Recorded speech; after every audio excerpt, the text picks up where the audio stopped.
This wall and the wall behind it, in this case, part of what its purpose in the show is to show how much was happening, how much punk was happening elsewhere in the United States and the world, and also how important all of these different regional scenes were. Because one of the things about punk rock is that it changed from region to region. There was a lot of difference, a lot of different style, etc.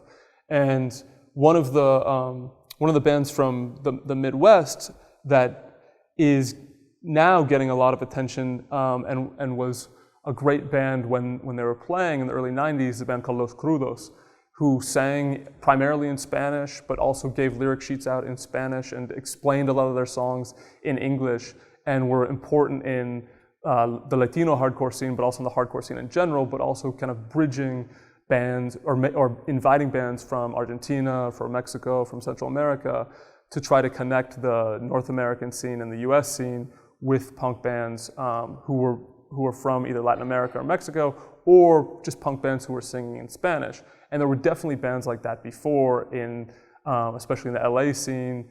And there's more diversity in the scene than we really talk about. A lot of times, punk, when it gets discussed in magazine articles or history books, it's thought of as a kind of white and male project, but that really wasn't true. And again, that's part of Aaron Cometbus's collection, is to show how diverse the scene was.